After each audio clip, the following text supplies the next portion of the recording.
Halo Bapak dan Ibu, saya Rina Jayani, ibu dari 3 anak. Anak saya yang pertama sudah berusia 25 tahun dan sudah bekerja, yang kedua masih kuliah, dan yang ketiga Ramzi berusia 18 tahun memiliki masalah pendengaran. Kegiatan saya mendirikan dan mengelola beberapa sekolah di Jakarta dan di Banda Aceh. Salah satunya sekolah Aluna Montessori di daerah Kebagusan, yaitu PAUD yang menggabungkan anak-anak reguler dengan anak-anak inklusi, termasuk anak inklusinya adalah anak-anak yang memiliki masalah pendengaran yang ingin belajar berbicara verbal. Saya mendeteksi Ramzi memiliki suatu masalah karena saya curiga pada saat usia 1,5 tahun belum ada ucapan atau suara sama sekali dari Ramzi. Kemudian saya konsultasi ke dokter anak dan dokter anak bilang, oh kita coba kasih vitamin dulu aja Bu. Kemudian setelah minum vitamin selama 3 bulan, saya kembali lagi ke dokter. Saya bilang tidak ada perkembangan sama sekali. Kemudian dokter bilang, kalau begitu kita coba tes pendengaran. Saat itu saya cukup kaget karena tidak terfikir sama sekali ada masalah pendengaran pada Ramzi. Kemudian kami membawa Ramzi untuk tes pendengaran dan hasilnya Ramzi memiliki gangguan pendengaran sangat berat di kedua telinganya. Tetapi saya masih merasa hasil tersebut kurang tepat mengingat saya seringkali melihat Ramzi terkaget jika mendengar suara keras gitu seperti bantingan pintu atau benda jatuh. Kemudian kami mencari second opinion dan mencoba tes kembali dan hasilnya sebelah kanan itu profound, sangat berat, dan sebelah kiri 70 desibel. Kemudian Ramzi disarankan memakai alat bantu dengar. Sejak itulah Ramzi memakai alat bantu dengar.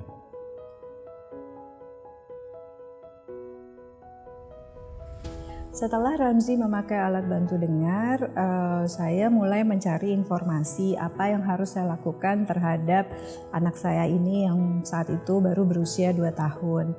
Informasi yang saya dapatkan sangat minim. Yang saya tahu hanyalah untuk sekolah Ramzi harus sekolah di sekolah luar biasa. Kemudian setelah itu saya terus mencari informasi dan setahun kemudian saya baru mendapatkan informasi bahwa solusi komunikasi untuk anak gangguan pendengaran itu ada 3. Yang pertama adalah menggunakan bahasa isyarat, kedua adalah membaca gerak bibir, ya, ketiga yaitu mendengar dan berbicara verbal. Saya terus mencari lebih jauh lagi bagaimana cara mengajarkan anak gangguan pendengaran untuk berbicara verbal. Saya sampai belajar juga ke Australia untuk mengajarkan Ramzi dan kemudian menyekolahkan Ramzi di sekolah umum.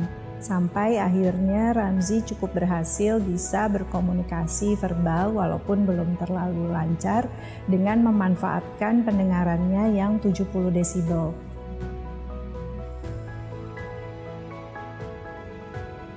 Ramzi memakai alat bantu dengar sampai usia 6 atau 7 tahun saat kelas 1 SD. Di mana saat itu Ramzi setiap pulang sekolah menyampaikan kepada saya kepalanya pusing. Saya tanya, kenapa pusing? Kemudian dia menjawab, teman-temannya teriak-teriak. Waduh, saya pikir nggak bagus nih sekolah kalau ada temannya teriak. Jadi saya coba konfirmasi ke sekolah. Saya datangi sekolahnya, ternyata temannya tidak teriak-teriak, temannya bicara biasa saja, cuma karena dalam satu kelas, dalam ruangan yang tidak terlalu besar, banyak teman, semua berbicara, itu suara masuk ke dalam alat bantu dengarnya. Itu yang perkiraan saya yang membuat kepalanya pusing. Dan juga saat itu teknologi alat bantu dengar belum sebagus sekarang yang mana sudah ada fitur noise reduction.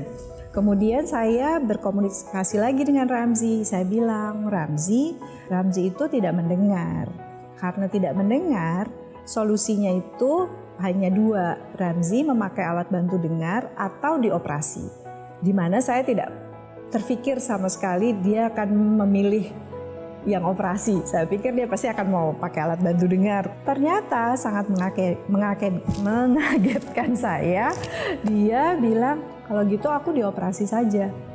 Wah, saya kaget luar biasa karena artinya dia sudah tidak tahan sama sekali dengan kondisinya yang membuat kepalanya pusing. Setelah itu saya dan suami berdiskusi dan berpikir cukup lama untuk memutuskan Ramzy operasi, mengingat biasanya orang tua memberikan cochlear implant kepada anaknya untuk berbicara verbal, di mana Ramzy posisinya saat itu sudah bisa berkomunikasi dua arah, berbicara verbal walaupun kemampuannya tidak sama dengan usianya, tetapi cukup mendekati gitu. Jadi cukup lama buat kami memutuskan, setelah 2 bulan baru kami memutuskan Ramzy untuk implan.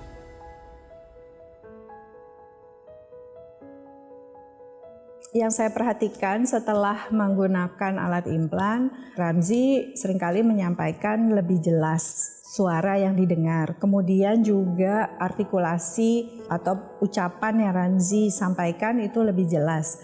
Jadi saya memang meyakini output itu tergantung input. Jadi kalau inputnya bagus, keluarnya juga bagus. Kemudian karena saya mengajarkan Ramzy sendiri untuk belajar mendengar dan berbicara verbal, pada saat Ramzy menggunakan alat bantu dengar itu saya fokus di telinganya yang cukup baik, yang 70 desibel itu, di mana 70 desibel itu dibilang bagus sekali juga enggak, sehingga cukup berat untuk menguasai satu kosakata aja itu cukup berat. Setelah implan itu yang saya rasakan menjadi lebih mudah. Kemudian lebih cepat Ramzy menguasai banyak kosakata dibandingkan sebelumnya.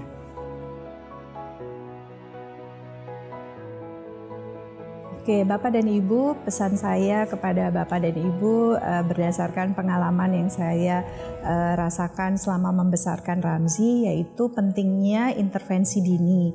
Pentingnya intervensi dini itu termasuk dari orang tua cepat mendeteksi jika ada masalah pendengaran pada anak, kemudian mencari solusi, kemudian setelah mencari solusi mengambil keputusan solusi apa yang akan diberikan kepada anak Bapak dan Ibu, setelah itu bekerja keras.